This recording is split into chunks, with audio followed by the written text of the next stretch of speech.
नमस्कार, आप देख रहे हैं प्राइम डिबेट और आपके साथ मैं हूं विवेक। और कल शीतकालीन सत्र है और इसे लेकर काफ़ी गहमा-गहमी है आज। और आज रात इस बात पर विशेष तौर पर मंथन होगा, खासकर नेता लोग करेंगे इस बात को लेकर कि आखिर 6 दिनों के इस सत्र में करेंगे क्या। शोर मचाएंगे, प्रश्न पूछेंगे, सवाल का जवाब मिलेगा, या फिर ये सत्र भी हंगामे की भेंट चढ़ जाएगा, वो खबर हम दिखाएंगे। और हमारे साथ 3 मेहमान हैं। निखिल मंडल जी हैं, नेता जेडीयू से, बीजेपी से प्रेम रंजन पटेल जी हैं, आरजेडी से शक्ति सिंह यादव जी हैं। तीनों का बहुत बहुत स्वागत है।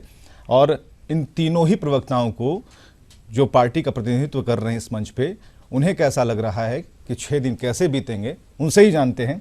सबसे पहले निखिल मंडल जी, आप बताइए कि शीतकालीन सत्र कैसा होना चाहिए। हालांकि ये सवाल पूछना यहाँ पर ज़रूरी नहीं था, लेकिन हम जानबूझकर भी इस बात को पूछ रहे हैं क्योंकि अब झारखंड की स्थिति हमने देखी है और उससे कहीं ना कहीं हमें ऐसा लगता है कि हंगामेदार और किस तरह से टेबल पर, रिपोर्टिंग टेबल पर चढ़कर नेता प्रदर्शन करते हैं, तो इन चीज़ों को हमने काफ़ी करीब से देखा है। तो हम जानना चाहते हैं कि शीतकालीन सत्र आपकी तरफ से, आपकी पार्टी की तरफ से क्या सोच है इसे लेकर। जी, बड़ा अच्छा सवाल पूछा विवेक जी आपने। लोकतंत्र की राजनीति में विपक्ष की एक अलग अहमियत है और विपक्ष को चाहिए कि हमेशा पॉजिटिव विपक्ष के रूप में सामने आना चाहिए। विपक्ष जो है कहीं ना कहीं वो तमाम मुद्दे को उठाते हैं जो कहीं ना कहीं मान लीजिए कि छूट जाए या फिर ऐसे चीज़ जहां कहीं कहीं लूप होल्स छूट गए हों, तो उसको लेकर के विपक्ष सामने आता है। तो हम जरूर चाहेंगे कि आने वाले सत्र में जो यहाँ हमारे विपक्ष के लोग हैं वो ऐसे पॉजिटिव मुद्दे को लेकर के आएं और वो तमाम मुद्दे जो जनहित से जुड़े हुए हों, अपने अपने क्षेत्र से जुड़े हुए हों, और उन तमाम मुद्दे को लेकर के आएंगे तो निश्चित तौर से उस प्रॉब्लम के सॉल्यूशन के रूप में बिहार राज्य सरकार खड़ी है। निखिल जी, तैयारियां काफी होती हैं क्योंकि प्रश्न पूछे जाएंगे। ये नहीं, ठीक है, सत्ता पक्ष को ये पता है कि सवाल काफी पूछे जाएंगे और उनकी तैयारी भी होती है। क्या लगता है ऐसे कौन कौन से सवाल हैं? ऑब्जेक्टिव हो, सब्जेक्टिव हो, दीर्घ उत्तरीय हो, लघु उत्तरीय हो, कुछ तो तैयारी आपकी होगी, जरा उसके बारे में थोड़ा बताइए। नहीं, देखिए, सबसे पहले तो बात है कि बिहार विधानसभा में जितने भी विधानसभा से विधायक आते हैं तो निश्चित तौर से विधायकों के प्रति एक बड़ी जिम्मेदारी होती है कि अपने अपने क्षेत्रों को लेकर के वो जितने समस्या हैं उसको लेकर के वो वहां पे रखें ताकि उनके जुड़े हुए समस्या का समाधान हो। तो ये एक बड़ी बात है। नहीं, ठीक है, आपकी तैयारी के बारे में हम जरा पूछ रहे हैं। जेडीयू की तैयारी कैसी है, किन विषयों को लेकर तैयारी? क्या लगता है जेडीयू को कि जो विपक्ष है किस तरह के सवाल को लेकर सामने आ सकता है? क्या शराबबंदी का मुद्दा होगा या वित्त और अर्थव्यवस्था को लेकर बात होगी? किस तरह की बात होगी? हाँ, कुछ क्लिप हमने देखे हैं, विपक्ष के कुछ नेतागण कह रहे थे शराबबंदी को लेकर, लॉ एंड ऑर्डर को लेकर के इस तरह के सवाल आने को हैं, शायद चांसेस हैं कि आएंगे। तो जितने भी सवाल हैं उनको हम लोग लेकर के प्रिपेयर्ड हैं और इसके अलावा भी बहुत से ऐसे मुद्दे हैं, हर विभाग के मुद्दे हैं, विकास रेट से लेके जितने सारे कार्य हुए हैं उसको लेके हमारी तैयारी बराबर है। चलिए, बीजेपी की तरफ से जानेंगे प्रेम रंजन पटेल जी। प्रेम रंजन जी, क्या लगता है जिस तरह से तैयारियों की बात सत्ता पक्ष कर रहा है कि ऐसे सवाल हैं और कई नेताओं के बयान, विपक्षी नेताओं के बयान भी इन्होंने सुने हैं, तो उन्हीं सवालों के पर ये अपनी तैयारी कर रहे हैं और ये कहना कि ये सवाल काफी छोटे हैं, हमें नहीं लगता, ये सवाल काफी बड़े हैं और इसको देखकर मीडिया को ऐसा लग रहा है कि ये सत्र हंगामेदार होगा। आपका क्या कहना है? नहीं, देखिए विवेक जी, सबसे पहले तो यह शीतकालीन सत्र है और बहुत छोटा सत्र है, केवल 1 सप्ताह का है। वर्किंग के हिसाब से देखेंगे तो केवल 5 दिनों का सत्र है और इतने विषय हैं, इतनी समस्याएं हैं, ये बहुत छोटा है। इसके लिए लंबा सत्र की आवश्यकता थी, जरूरत थी और हम लोगों ने आग्रह भी किया था कि सत्र को बढ़ाया जाए, लंबा किया जाए ताकि सारे विषय आ जाएं। बहुत सारे ऐसे राज्य के हित के विषय हैं जो राज्य में समस्याएं हैं, उन समस्याओं पर वहाँ चर्चा होने की जरूरत है। अब जो विधानसभा है वहाँ पूरे राज्य की समस्याओं को लेकर करके उस पर चर्चा करके उसका निदान निकलना, समाधान खोजना, यही उसका जो है से काम है। लेकिन अगर उन विषयों से अगर सरकार भागती है तो निश्चित रूप से जो है से हम सरकार को जो है से कहेंगे कि आप जो है से विषयों से भागिए मत। ठीक है, विषय से नहीं भागेंगे। निखिल मंडल जी कह रहे थे कि कुछ सवाल जो है फिजा में तैर रहे हैं, लोगों की जुबान पर हैं, विपक्षी नेताओं के मुंह से वो सुन रहे हैं। क्या सवाल वही है, क्वेश्चन आउट हो चुका है कि यही 3-4 बड़े मुद्दे हैं? नहीं, कई सारे मुद्दे हैं, केवल वही नहीं है। कानून व्यवस्था का सवाल है ही। राज्य के अंदर में कानून की स्थिति बिगड़ती जा रही है, लगातार जो है से हत्याओं का दौर प्रारंभ हो गया है, अपहरण की घटनाएं हो रही है, लूट की घटनाएं हो रही लगातार। ठीक है, ये डेटा तो आप सदन के अंदर डालेंगे। दूसरी बात क्या है, दूसरा सवाल क्या है? धान की खरीद नहीं हो रहा है, शराबबंदी पर जिस प्रकार का कानून बनाया गया है, लोगों का फसलों का जो है से बीमा होना है, उन फसलों का जो है से अब रबी का फसल का समय आ गया है और उनका बीमा का काम नहीं, पहले भी जो है से नहीं किया गया, उसके पहले जो है बीमा का काम। तो ऐसे कई सारे सवाल है, एक सवाल नहीं है राज्य के अंदर में। उन तमाम सवालों का हम जो है जवाब चाहते हैं विधानसभा के अंदर में, उसका समाधान खोजते हैं कि आप समाधान कीजिए, लोगों को जो है आप राहत दीजिए, लोगों को जो है बताइए कि हम क्या कर रहे हैं। चलिए आरजेडी के पास आते हैं। शक्ति सिंह यादव जी, शक्ति सिंह जी, आपने जेडीयू को भी सुना क्योंकि आप लोगों की सरकार है, और बीजेपी जो मुख्य विपक्षी पार्टी है उनकी तरफ से भी सुना कि जो जेन्युइन सवाल है उन लोगों को लेकर सामने आएंगे और उनका जवाब भी मांगेंगे। हालांकि इसका तरीका क्या होगा ये कल के बाद पता चलेगा कि किस तरीके से सवाल पूछे जाते हैं, उनका जवाब कैसे मिलता है, क्या बैठे बिठाए मिल जाएगा या फिर रिपोर्टिंग टेबल पर खड़े होकर कुछ पन्नों को फाड़ कर उस तरह से जवाब मिलेगा। तो उन चीज़ों को हम, उन विविधताओं को हम जरा देखने की कोशिश करेंगे। लेकिन क्या लगता है ऐसे कौन कौन से सवाल हैं जो आपसे पूछे जा सकते हैं और ऐसा लगता है कि उनका जवाब अच्छे तरीके से मिलेगा, शांतिपूर्ण तरीके से मिलेगा, हो हंगामा नहीं होगा? विवेक जी, ये तो निर्भर करता है विपक्ष पर। सबसे पहले बात आपने पूछा बिल्कुल सही, सदन चलता है प्रक्रिया से, नियम से चलता है और विपक्ष जो है सरकार का अंग माना जाता है। तो सकारात्मक मुद्दे, जनहित के मुद्दे अगर विपक्ष उठाता है तो सरकार उसको उत्तर देने के लिए तैयार है। लेकिन जो ऐसे कुछ सवाल जिनकी चर्चा आप कर रहे हैं, अभी एक सवाल हमारे साथी ने कहा कि धान अधिप्राप्ति का सवाल है, तो धान अधिप्राप्ति का तभी समय शुरू ही हुआ है, अभी धान कटनी लगे हैं, खेत में निकलेंगे, सरकार तैयार है, सभी को निर्देशित कर चुका है। नहीं हो सकता है ना कि पीछे कर रखा है सरकार ने। ठीक है, ठीक है, निश्चित तौर हाँ, ये ठीक है। नीतीश कुमार की जो सरकार है उसने 1 साल पूरा कर लिया है, ठीक है, ये सवाल इस बार के लिए नया होगा। लेकिन बीजेपी अगर पुरानी तस्वीरों को देख रही है, अगर ये सवाल पूछ रही है तो शायद इस पर थोड़ा अमल करना होगा। अगर धान अधिप्राप्ति की बात अगर चल रही है, आप कह रहे हैं कि अभी कटनी नहीं हुई है, तो कुछ पुराने आंकड़ों पर भी बहस होती है, ये बिल्कुल लाजमी है।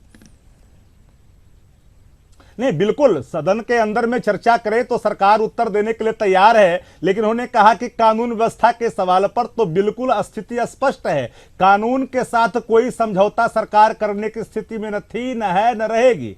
लेकिन आज सदन खुले हैं, सदन खुलने के बाद जो सामने आएंगे विकास के हित में, राज्य के हित में, जनता के हित में, सरकार ने तो 7 निश्चयों को धरातल पर उतार दिया। सरकार बनने के पहले, चुनाव में जाने के पहले जो एग्रीमेंट जनता से किया गया, उस एग्रीमेंट को धरातल पर मेहनत करके सरकार ने उतारा। और देश में पहली सरकार है, मैं मानता हूं कि कोई भी राज्य सरकारें जो निश्चय किया हो उसको धरातल पर उतार दे 1 साल के अंदर में और रिपोर्ट कार्ड में लाकर के जनता के सामने रख दे। यह तो बिल्कुल स्थिति स्पष्ट है कि सरकार कथनी और करनी। लेकिन आपके रिपोर्ट कार्ड से पहले बीजेपी की तरफ से भी कुछ पेश किया गया था। नहीं, ठीक है, उसमें काफी गैप है, दोनों रिपोर्ट्स को हमने देखा है। तहत हर सवालों को जवाब देने के लिए सरकार तैयार है। हाँ। और चूंकि मैं सदन के अंदर हूं, हाँ। तो मैं तो बिल्कुल इनको आश्वस्त करता हूं कि आप लाइए, जनहित के मुद्दे सरकार देगी, नियम के तहत आइए और नियम के तहत सरकार उत्तर देने के लिए तैयार है। लेकिन सदन को अगर कोई सिर्फ बाधित करने का मनसा बना ले, और एक साथी ने कहा हमें ये समझ में नहीं, ठीक है, छोटा शक्ति सिंह जी, हमें ये समझ में नहीं आ रहा है कि अभी जब बात शुरू हुई, ठीक है, कल सत्र शुरू होगा, कल से सत्र शुरू होगा, लेकिन अभी से ही ये हम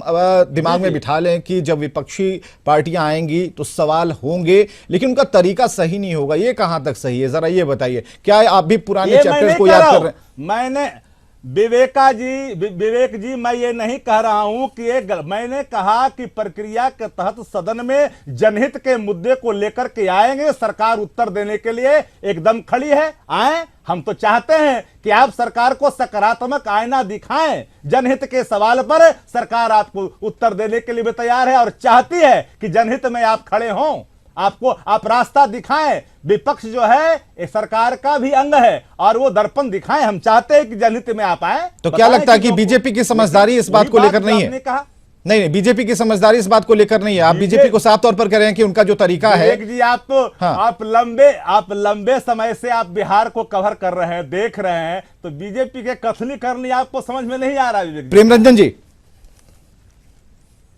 देखिए विवेक जी, इन्होंने कहा कि धान अधिप्राप्ति का अभी 15 नवंबर से धान की खरीद का प्रारंभ होना है। अभी बैंकों के अंदर में जो सहकारी बैंक है वहां पैसे नहीं गए हैं, वहां से पैक्सों के माध्यम से खरीदा जाता है, पैक्सों में पैसा जाता है। अभी ये सब कोई तैयारी नहीं है सरकार का। जो ऐसे पिछले वर्ष भी जो लक्ष्य तय हुआ था उसका आधा भी खरीद नहीं हुआ धान का, और साथ साथ उनका भुगतान नहीं, जिन्होंने धान दिया था पैक्सों को अभी तक उनका भुगतान नहीं हुआ है, और इस वर्ष कोई तैयारी नहीं है अभी तक जो ऐसे नहीं है। तो हम पूछेंगे, इस पूरे राज्य के हित का मामला है, किसानों से जुड़ा हुआ समस्या है, और बिहार में किसानों की बड़ी तदायत है। लोग जो है से उसी के कारण धान की उपज करते हैं, धानों के माध्यम से उनका घर चलता है, उनका पूरा व्यवस्था खड़ा होता है, और ये सरकार कहती है। इसके केवल यही सवाल नहीं है, और धान के पहले जो है उसमें भी जो है उनके फसलों का बीमा होना था। केंद्र सरकार ने योजना को लागू किया, पैसा दे दिया, लेकिन उसके बावजूद बिहार सरकार ने उन फसलों का बीमा का काम नहीं प्रारंभ किया। फिर रबी का फसल का शुरुआत हो गया, उसका बीमा होना है। लॉ एंड ऑर्डर की स्थिति कहते हैं, कानून व्यवस्था किस प्रकार से बिगड़ रही है आपने देखा है कि लगातार जो है अपराधियों का मनोबल बढ़ता जा रहा है। प्रेमरंजन जी आएंगे आपके पास, पुलिस वाले भी, प्रेमरंजन जी आएंगे आपके पास, ठीक है, कोई सुरक्षित व्यक्ति ठीक है, बिल्कुल बिल्कुल जवाब ले लेते हैं निखिल जी से। निखिल जी, और सरकार हाथ पर हाथ धर के बैठे है, कुछ कर नहीं रही है। ऐसा विवेक जी, आप भी काफी लंबे समय से कवर कर रहे हैं। मैं एक चीज कहना चाहूंगा कि पिछले कई विधानसभा सत्र में यह देखा गया है कि बीजेपी एक नई परिपाटी की शुरुआत की है कि ये लोग हिट एंड रन पॉलिसी पे चलते हैं। ये सवाल तो दाग देते हैं, लेकिन जवाब सुनने में कहीं इनकी क्षमता नहीं है। ये सवाल कहते हैं और ये कहीं ना कहीं विधानसभा से बाहर हो जाते हैं। ठीक है, अभी जो प्रेमरंजन जी ने सवाल पूछा है या सवाल किया है उसका जवाब क्या है? जी, अभी जो प्रेमरंजन जी कह रहे थे धान अधिप्राप्ति की बात पर, क्योंकि ये बड़ा मुद्दा होने जा रहा है, क्योंकि इस चर्चा के दौरान नोटबंदी से पहले अगर ये मसला उठता है तो ये जो बड़ा मामला है ये निस्संदेह कुछ हंगामे खड़ा करेगा। हमें जरा ये बताइए, अभी जो प्रेमरंजन जी बोल रहे थे 15 नवंबर की डेट को याद दिला रहे थे, और इसके पहले जो पिछले साल क्या हुआ उसे भी बता रहे थे, क्या इसका कोई ठोस जवाब है आपके पास? विवेक जी, नहीं, बिल्कुल ठोस जवाब है, और ये हम सदन में जवाब देंगे। बिल्कुल ठोस जितने भी सवाल आएंगे उसके जवाब देने के लिए हम तैयार हैं। वो तो देंगे, लेकिन अभी जो सवाल पूछ रहे हैं प्रेमरंजन जी उसका कोई जवाब है? उन्हें चुप कराने के लिए कुछ तो कहना पड़े। हाँ विवेक जी, जवाब है इसके। विवेक जी, मैं इसको क्लियर कर दूं। हाँ। विवेक जी, आप सुनना चाहते हैं? देखिए, सरकार ने जो धान अधिप्राप्ति के मानक पिछले बार जो तय किए थे उसमें एक बात सामने आई थी कि एक भी किसान का नाम बताएं जो किसान का पैसा भुगतान नहीं किए गए। किसान के पैसे भुगतान किए गए, लेकिन हमने ये देखा कहीं कहीं त्रुटियां, इसको सरकार ने निश्चित तौर पर दूर की है कि जो किसान जिनका 5 बीघा जमीन है और 5 बीघा जमीन का रसीद उनके पास अवेलेबल है, हम उनको खरीद रहे हैं, लेकिन बिचौलियों को रास्ते से दूर करने के लिए किसान के हित में ये निर्णय सरकार ने लिया है कि सिर्फ किसान के धान खरीदे जाएंगे। अब हम बिचौलियों का खरीदने के लिए सरकार कमिटेड नहीं है, तो इससे कई लोगों को कई तकलीफें आई है। एक भी किसान का पैसा, कोई चुनौती के साथ मैं कहता हूं, पूरे दावे के साथ, एक भी किसान सामने आकर के कहे कि मेरे जो जमा किए गए जो रसीद मेरे पास प्राप्त है जमीन के, पैसे भुगतान नहीं किए गए। किए गए, एक एक व्यक्ति को किए गए, और इसमें मानक तय कर दिए गए हैं कि आने वाले कल में किसी प्रकार की कोई कठिनाई। बस ठीक है, ये जवाब सही था, जवाब सही था, लेकिन कुछ कहना चाह रहे हैं प्रेमरंजन जी?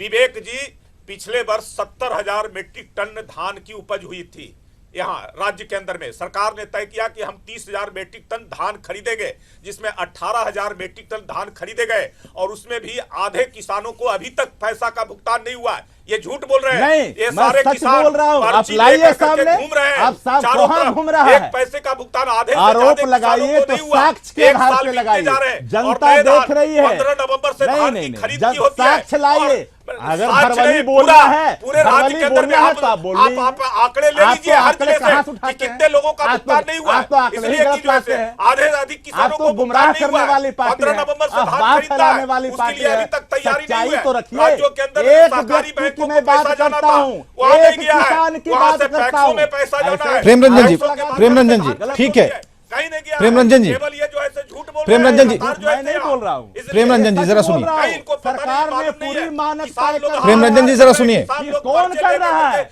घूम रहा है, फार्मर 1 साल से घूम रहे हैं।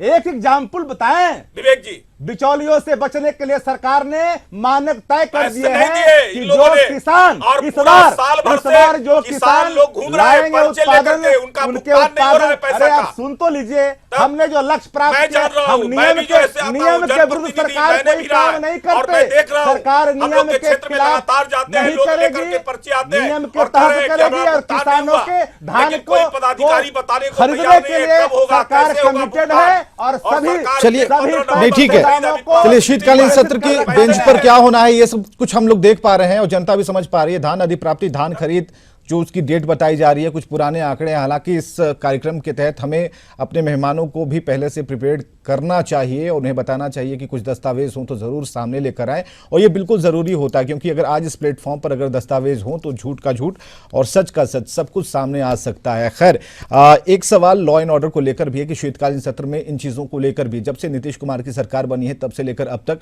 जो आंकड़े हैं वो राज्य सरकार कहती है कि इसमें कमी हुई है, इसमें कमी हुई है, क्योंकि निश्चय यात्रा के दौरान जिस तरह नीतीश कुमार हर जगह गए और उन्होंने साफ तौर पर कहा कि इन इलाकों में इतने प्रतिशत की कमी हुई है, तो उन आंकड़ों की सच्चाई क्या है? निखिल मंडल जी से जानते हैं, उनसे पूछते हैं कि क्या नीतीश कुमार जो कह रहे हैं वो सही है या फिर मीडिया में जो तस्वीरें घूमती नजर आई उनमें कुछ सच्चाई है। देखिए, मुख्यमंत्री नीतीश कुमार जी जो कह रहे हैं वो कोई राज्य खुद अपने आंकड़े को लेकर के बात नहीं हो रही है। आप एनसीआरबी के रिपोर्ट के तहत भी आएंगे तो हमारा राज्य, बिहार राज्य जो है वो 22वें स्थान पे है, और ये बीजेपी जो अपनी कहीं ना कहीं जो गुजरात मॉडल को पेश करते हैं वो तो 16 नंबर पे है।